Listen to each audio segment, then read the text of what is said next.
que je laisse la parole à ma collègue, Madame Marie Di, je voudrais porter à la connaissance de toutes et tous que actuellement la RDC, sa population est estimée à 110 millions d'habitants. Mais au moins 3 millions de jeunes qui arrivent sur le marché d'emploi. Sur les 3 millions, il y a seulement 300 000 qui accèdent à l'emploi, soit 10%. Notre système éducatif également, qui comprend l'enseignement supérieur et universitaire, enseignement primaire, secondaire et technique, ainsi que la formation professionnelle, a des réels problèmes structurels, parmi lesquels il y a les curricula qui sont souvent obsolètes. Nous avons au niveau du système éducatif aussi le problème de faiblesse sur la gouvernance. Il y a le sous-financement du système éducatif. À peine le budget pour l'éducation est autour de 17%. Je citerai aussi l'inadéquation entre formation et emploi. Voici les quelques éléments contextuels justifiés qui me permettent maintenant de laisser le micro à la collègue pour présenter notre plan quinquennal. Merci. Merci pour la parole. Le plan quinquennal de la République démocratique du Congo que j'ai l'honneur de vous présenter tout de suite là, vous allez les lier aux paroles introductives du numéro 1 de la Banque mondiale au niveau de la RDC.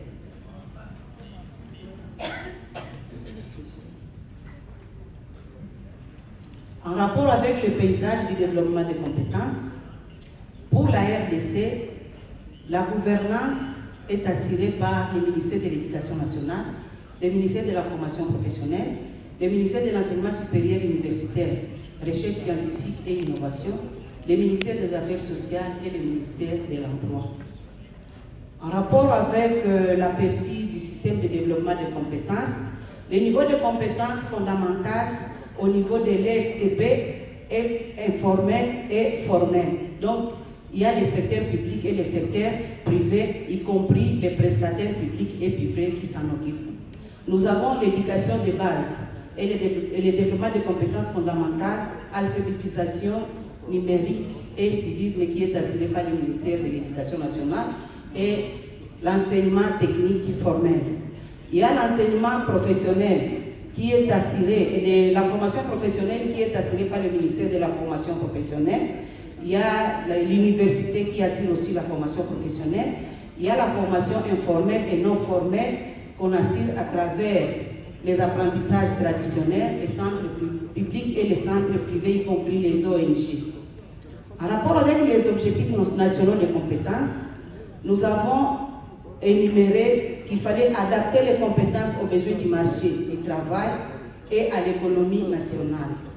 Il faut promouvoir l'entrepreneuriat, l'innovation et le taux-emploi, renforcer l'employabilité des jeunes et l'inclusion sociale, développer les compétences numériques et vertes pour l'avenir du travail.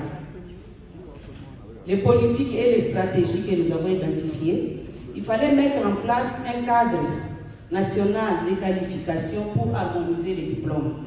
Il fallait développer des partenariats école-entreprise pour qu'il y ait l'alternance entre stage et apprentissage dual. Il fallait intégrer la formation professionnelle dans les stratégies de développement national pour la vision 2030-2060.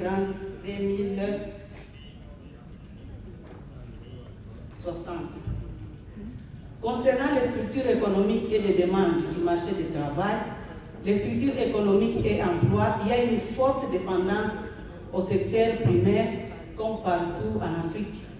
Il y a une faible industrialisation et une dominance des structures informelles, la concentration des emplois peu qualifiés et sous-payés et la croissance démographique forte qui influe sur la pression sur les marchés du travail.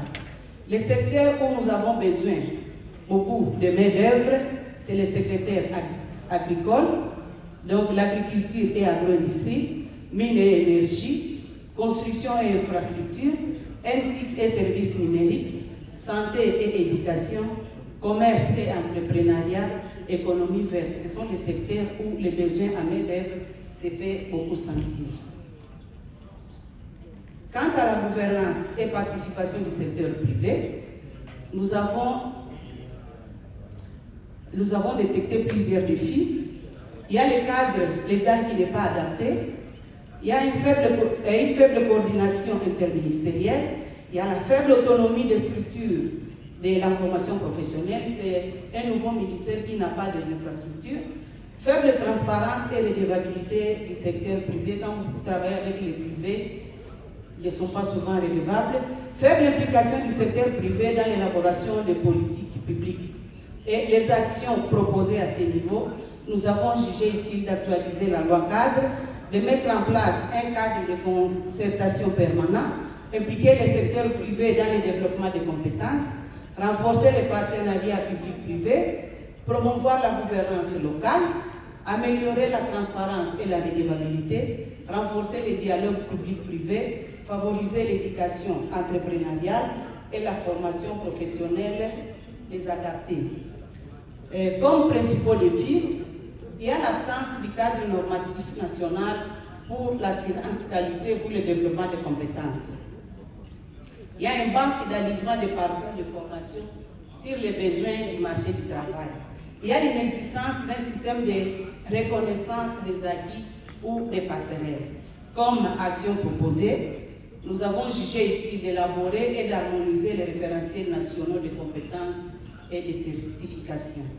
Mettre en place une autorité nationale d'assurance qualité dans l'enseignement et la formation, former les établissements à l'auto-évaluation et aux audits de qualité, créer les passerelles entre les parcours techniques, professionnels et académiques, impliquer les employeurs dans la validation des normes et la co-construction des parcours.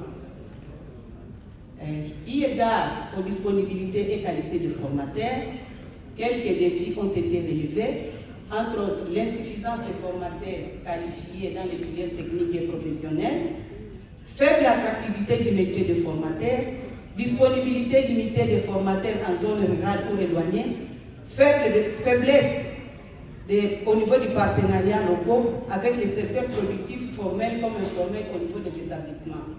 Et comme action proposée, mettre en place des programmes de formation initiale, valoriser les statuts des formateurs par incitation. Je vais aller rapidement. En rapport avec les compétences du marché du travail, les principaux défis, c'est l'absence de cadre politique intégré englobant tous les acteurs, manque de coordination entre les acteurs du système éducatif et ceux du marché du travail, faible données sur les tendances du marché pour orienter la formation, accès inégal aux opportunités de développement des compétences. Action proposée, élaborer une stratégie nationale multisectorielle pour les compétences, institutionnaliser les mécanismes permanents de dialogue public-privé, intégrer les compétences transversales et numériques dans les programmes. Je vous remercie.